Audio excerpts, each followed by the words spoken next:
Quando i pazienti vengono da me e mi richiedono una visita gnatologica perché magari già sanno che hanno delle problematiche gnatologiche, ossia delle problematiche alla cervicale o mal di testa, quasi sempre si accompagnano questi a una malocclusione. Un'indagine più approfondita è utilizzare un elettromiografo che mi va a valutare la contrazione del massetere e del temporale. Ci sono dei piccoli elettrodi che vengono posizionati a contatto con questi muscoli per valutare la loro funzione. Questo è il massetere. Allora, stringi. Molti pazienti in questo periodo di Covid hanno sofferto di bruxismo, ossia quella involontaria attività muscolare. Il bruxismo non ha delle cause, molto spesso è associato a stress o a degli eventi particolarmente traumatici nella propria vita. Per questo l'incidenza in questo periodo è aumentata notevolmente. L'elettromiografo può infatti appunto valutare proprio questo, cioè l'attività muscolare. E questo cosa ci serve? Cosa serve sapere? Dobbiamo sicuramente evitare che il paziente bruxi, ossia il paziente digrigni durante la notte, quindi in uno stato disunconscio, perché questo porterà dei sovraccarichi occlusali oppure a digrignare e a consumare i propri denti. Ed è per questo che facciamo una valutazione con l'elettromiografo, proprio per andare a valutare quali muscoli sono interessati e quindi creare un bite apposito per il paziente che possa dargli beneficio. Il bite, vi raccomando di non comprare i bite preformati da farmacia, quelli sono ottimi come paradenti, purtroppo però non possono essere utilizzati per problematiche gnatologiche o di bruxismo, in quanto aumentano l'attività muscolare come proprio una pallina per sotto stress.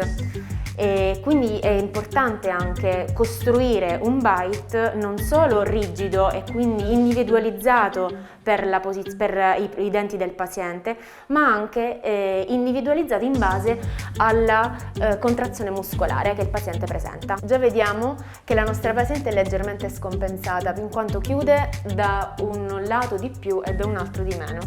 Togliamo i codoncini e facciamo la calibrazione. Dritta con la schiena, punto fisso all'altezza dei tuoi occhi, stringi forte.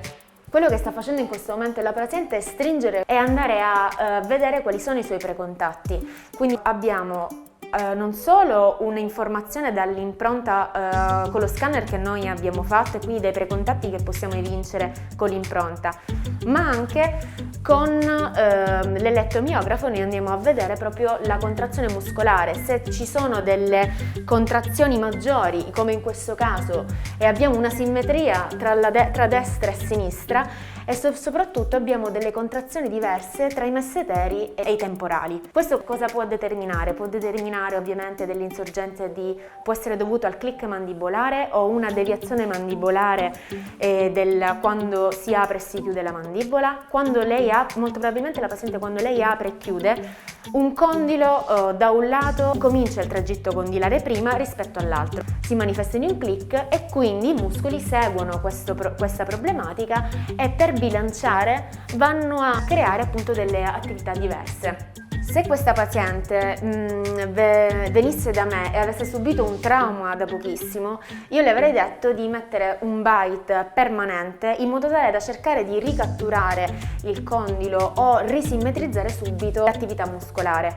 Quindi è molto importante, se voi avete subito un trauma, siete caduti, sentite un click articolare, recarvi subito dal proprio gnatologo o comunque dentista. La terapia qual è? In modo tale da intervenire subito e quindi fare un bite, mangiare cibi molli per la prima settimana, subito dopo il trauma subito, e cercare di ripristinare ovviamente la funzione masticatoria.